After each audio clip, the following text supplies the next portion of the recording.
there, everyone. I'm Jenn, the Board Game Librarian. I'm joined with a special guest, and I'm joined by... Hi, I'm Chris O'Neill from Brotherwise Games. Wonderful. If you've been on my Instagram feed, you've seen that we really enjoyed playing Call to Adventure. And then when we heard the name of the wind was announced, I went, ah! Squee. Squee, yeah, absolutely.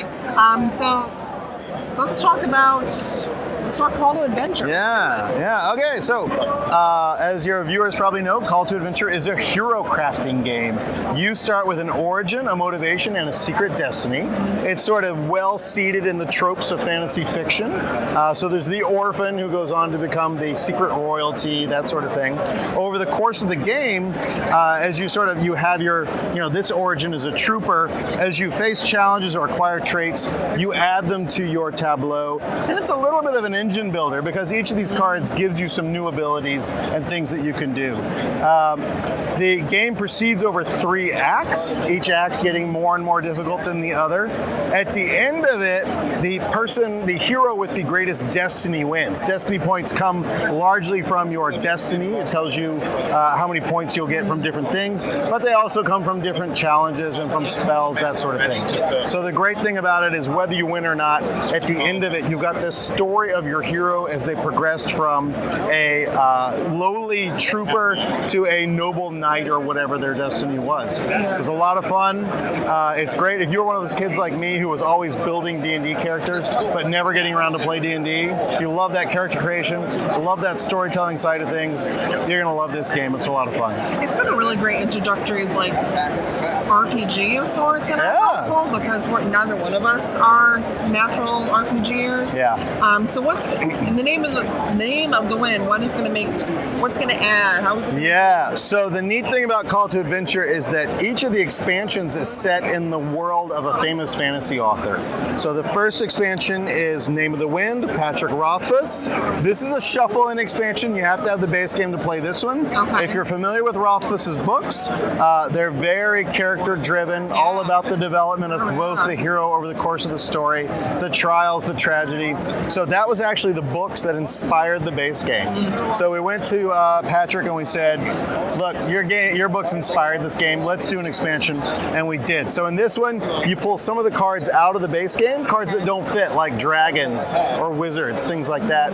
And you put in the cards that do fit. So we've got some of the examples here. If you're familiar with the Name of the Wind at all, there's the Prodigy Destiny. That's Dinah. Yeah. The Namer Destiny, Master Eladin. Yep.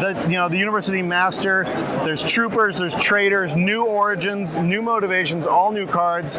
Instead of facing, say, the evil crime lord, now one of the enemies is the Chandrian, the Cathay. So it just immerses you in that world.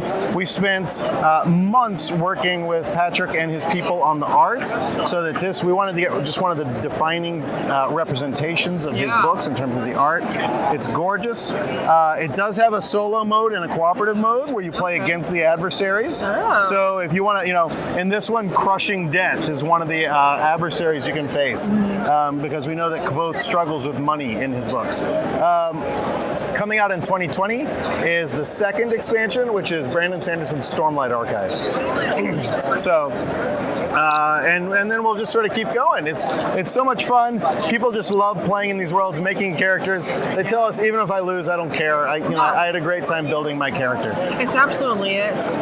You said in more places, and I'm like, no, wait, what are you going to add to it? Oh my gosh, there's so many possibilities. Well, in each of the expansions, we try to add in a new mechanic. In this one, it's naming.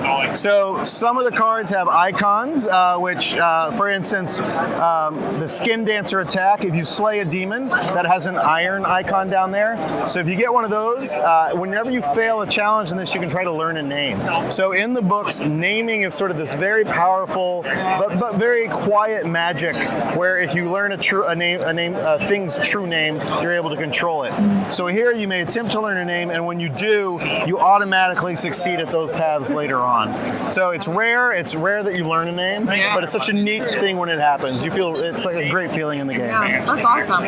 So 1 to 4 players on the expansion. Yep.